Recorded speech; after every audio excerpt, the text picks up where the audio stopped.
In this hypothetical scenario based on publicly available doctrine and known military capabilities, we explore what would happen if Iranian fast attack craft pushed the line too far against a United States Navy warship protecting commercial shipping in one of the most dangerous waterways on Earth. Picture the Strait of Hormuz at dawn, a narrow corridor of water barely 21 miles wide at its choking point. Every single day, roughly 20% of the world's oil supply passes through this bottleneck. Supertankers the length of 3 football fields, riding low in the water, loaded with millions of barrels of crude. They move slowly, predictably, and they cannot dodge. Now imagine 7 Iranian Revolutionary Guard Corps Navy fast attack craft, each one barely 15 meters long, screaming across the water at 50 knots. They are heading straight for a commercial tanker flying an Allied flag, and a United States Navy destroyer is the only thing standing between them. Here is the question most people never think to ask. In a confrontation like this, the most powerful Navy in the world does not have the luxury of simply pulling the trigger. The destroyer captain has to make a decision that balances physics, politics, international law, and the global economy in a matter of seconds, and the Iranians know it. That tension, that gap between capability and permission, is the real battlefield. And by the end of this video, you will understand why the ocean itself is the most dangerous weapon in the room. But first you need to understand the geography, because the Strait of Hormuz does not play fair with anyone. Most people look at a map and see a simple channel between Iran and Oman. What they do not see is that the navigable water is far narrower than the strait itself. Commercial ships must follow traffic separation schemes, essentially underwater highways, each one only 2 miles wide with a 2-mile buffer zone in between. That means every supertanker is locked into a predictable lane, moving at a predictable speed, at predictable times. For a Navy trying to protect those ships, this is a nightmare. You cannot maneuver freely when you are tied to a convoy route, and for anyone looking to cause trouble, it is a gift. The Iranian coastline along the strait is dotted with hidden inlets, fortified islands, and underground missile batteries carved into the rock. The 3 islands of Abu Musa, Greater Tunb, and Lesser Tunb sit right in the shipping lanes, giving Iran forward operating positions that can observe and threaten passing vessels without ever leaving their own territorial claims. But here is the part most people miss. The water itself is the problem. The Strait of Hormuz is shallow, in many places only about 60 meters deep. For submarines, this is almost useless. There is no room to hide beneath thermal layers. For surface ships, the shallow depth creates unpredictable sonar conditions, with sound bouncing off the seabed in chaotic patterns. Mines, which Iran has stockpiled by the thousands, become exponentially more dangerous in shallow water because there is less room for ships to navigate around them. And it gets worse. The heat plays a role that no tactical manual fully captures. Surface temperatures in the Persian Gulf regularly exceed 35 degrees Celsius. That superheated water creates a persistent layer of evaporation just above the surface, a phenomenon known as atmospheric ducting. Radar signals bend and distort as they pass through this layer, creating false returns and reducing effective detection range for low-flying objects, exactly the profile of a fast attack craft skimming the waves at high speed. Even infrared sensors struggle to distinguish the thermal signature of a small boat engine against the blazing heat radiating from the water itself. So the United States Navy is not operating in open ocean, where its technological advantages are overwhelming. It is operating in a confined, cluttered, thermally distorted, acoustically chaotic environment where speed and surprise can offset even the most advanced combat systems. Now this is where the ocean lies to you. When you hear that the United States Navy has a destroyer in the strait, you might picture a dominant warship controlling everything around it, and in open water, that picture would be accurate. An Arleigh Burke-class guided missile destroyer is a marvel of engineering, equipped with the Aegis combat system, the most sophisticated integrated air and missile defense network ever put to sea. Its phased array radar can track hundreds of targets simultaneously while computing firing solutions for every one of them. It carries a mix of surface-to-air missiles, cruise missiles, torpedoes, a 5-inch gun, and close-in weapons systems designed to shred incoming threats at the last second, On paper, it is an overwhelming advantage against small boats. But paper does not float. In the confined waters of the strait, that destroyer faces a paradox. Its sensors are designed to operate across hundreds of miles of open ocean. In the strait, the radar picture is cluttered with hundreds of contacts: fishing boats, cargo ships, dhows, oil service vessels, and mixed in with all of that civilian traffic, Iranian Revolutionary Guard Corps Navy fast attack craft that are deliberately designed to look like fishing boats until the very last moment. This is the swarm doctrine, and it exploits a fundamental vulnerability in how Western navies process information. The Aegis system can see everything. That is not the problem. The problem is deciding which of those 200 contacts on the screen is a threat and which is a fisherman hauling nets. That decision requires human judgment, and human judgment requires time. In a swarm attack, time is the one thing you do not have. The Iranian fast attack craft closed the distance at 50 knots. At that speed, a boat 5 miles away reaches the destroyer in roughly 6 minutes. But the decision to engage must account for rules of engagement, positive identification of hostile intent, and the catastrophic political consequences of getting it wrong. Sinking a fishing boat full of civilians in the Persian Gulf would be a strategic disaster that no amount of military victory could offset, and Tehran knows this. That is the trap. But the trade-off cuts both ways, and this is where the calculation bends in ways that Tehran may not fully appreciate. Those fast attack craft are fast, yes. They are cheap, yes. They are numerous, yes. But they are also extraordinarily fragile. A single burst from a 25mm chain gun tears through fiberglass like paper. They carry no armor, no defensive systems, no electronic countermeasures. Their crews are exposed on open decks, and their weapons, typically rocket-propelled grenades, heavy machine guns, and occasionally anti-ship cruise missiles on the larger variants, must be aimed and fired from a platform that is bouncing violently across waves at high speed. Accuracy at those speeds, in those sea conditions against a maneuvering target, is extremely poor.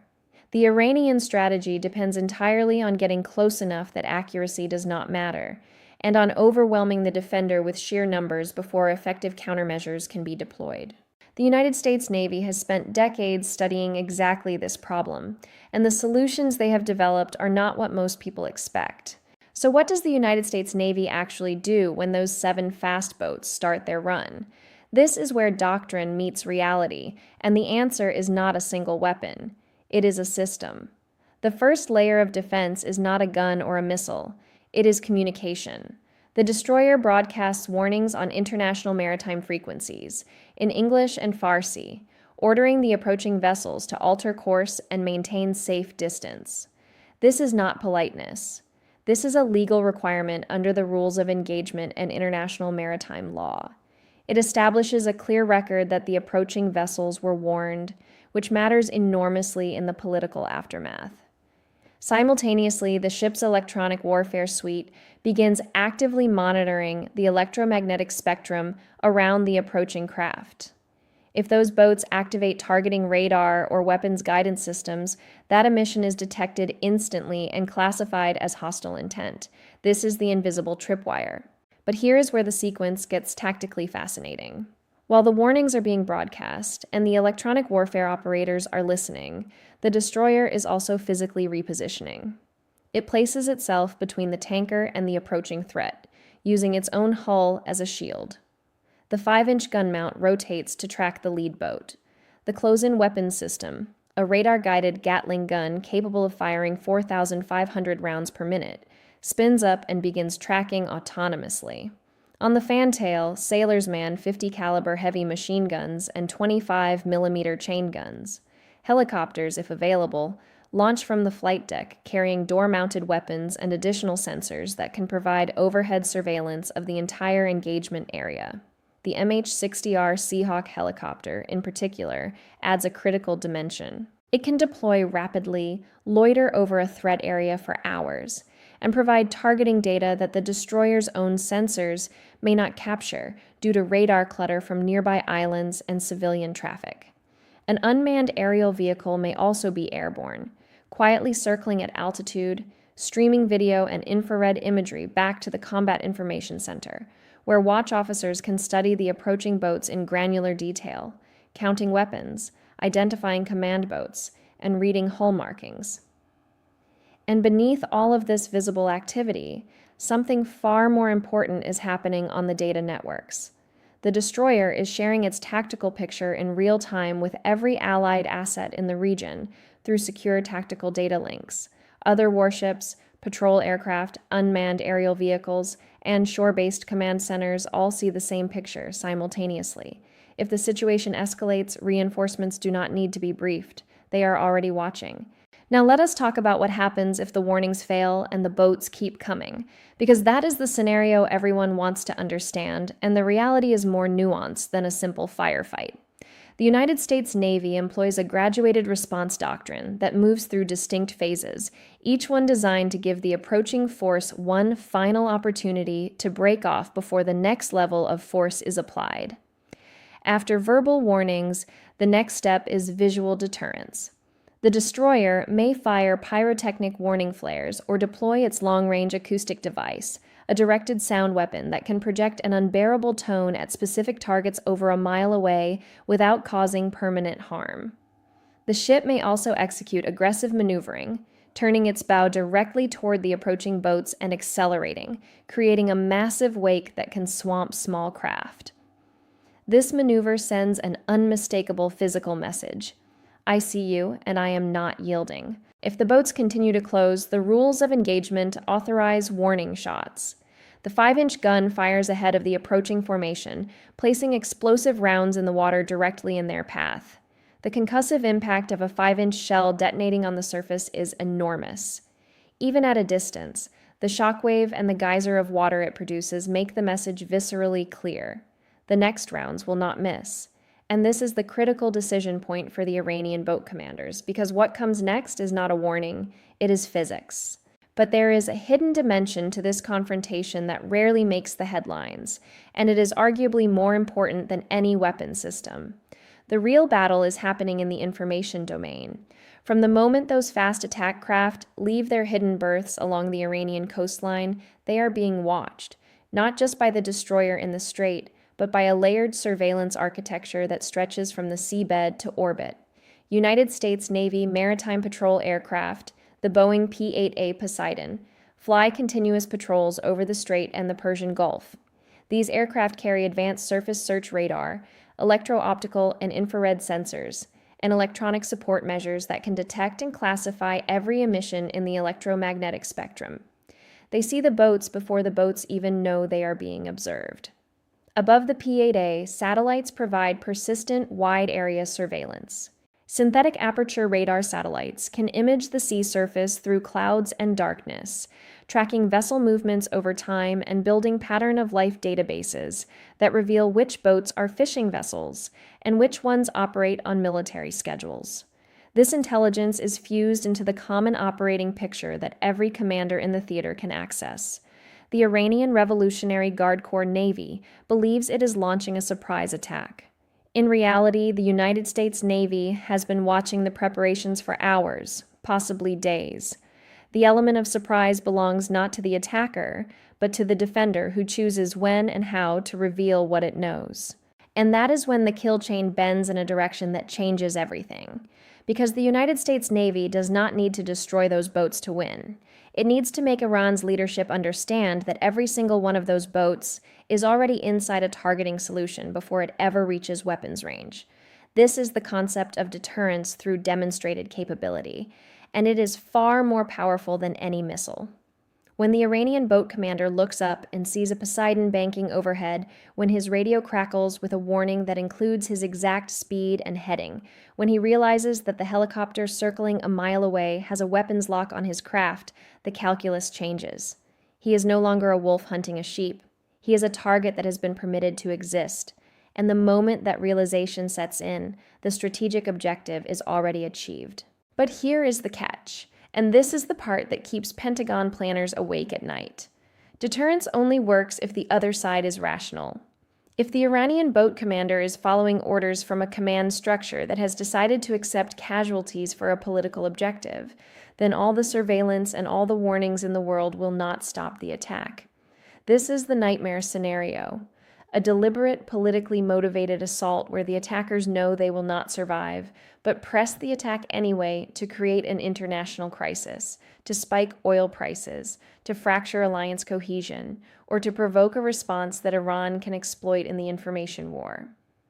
In that scenario, the engagement becomes purely kinetic and it happens with terrifying speed.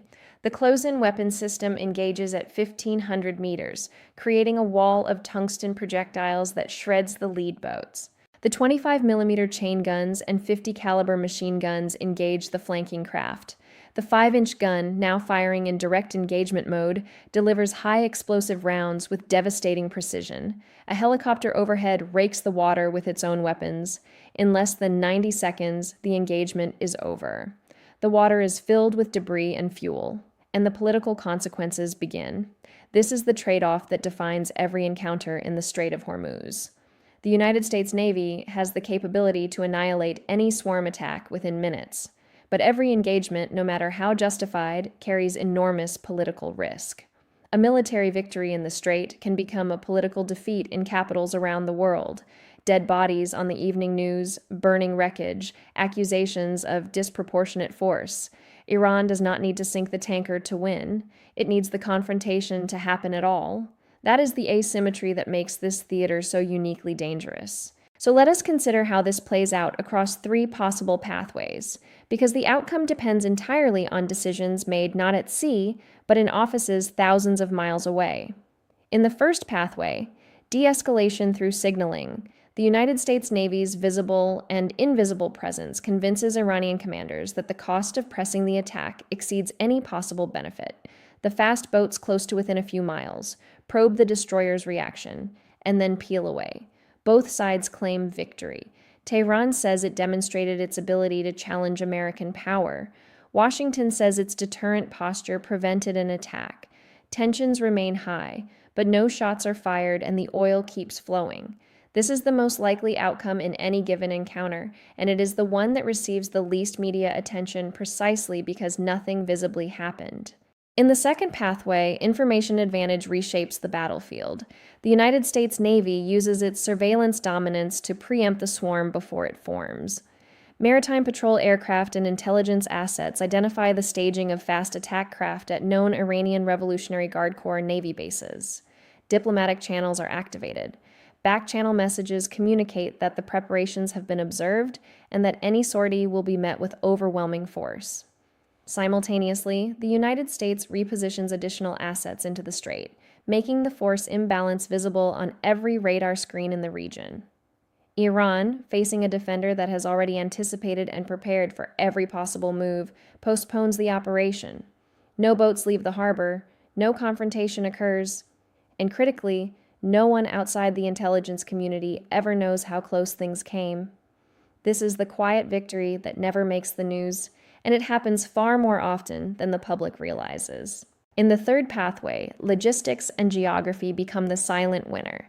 This is the long game, and it is the one that matters most. The United States Navy cannot maintain a permanent maximum readiness posture in the strait indefinitely. Ships need maintenance, crews need rest. Fuel and ammunition must be replenished. The logistics chain that keeps a destroyer combat-ready 12,000 miles from its home port is an extraordinary feat of engineering and planning, but it has limits. Iran, operating from bases just miles away, has no such constraint. It can sustain low-level provocations indefinitely, forcing the United States to maintain an expensive and exhausting presence. Over time, this creates pressure to find diplomatic solutions, to build regional partnerships that share the burden of strait security, and to develop new technologies that reduce the manpower and ship days required to maintain deterrence. The real winner in the Strait of Hormuz may not be the side with the best weapons, but the side with the deepest patience and the most sustainable strategy. And this brings us to the bigger picture that most analysis misses entirely. Naval power in the Strait of Hormuz is not primarily about combat. It is about the credible ability to keep the strait open for commercial traffic. That single mission, freedom of navigation, is the foundation on which the global economy rests. Every barrel of oil that flows through the strait without interruption is a victory for the system of international trade that benefits billions of people. Every confrontation that is deterred, de-escalated, or resolved without disrupting that flow is a success that no headline will ever celebrate.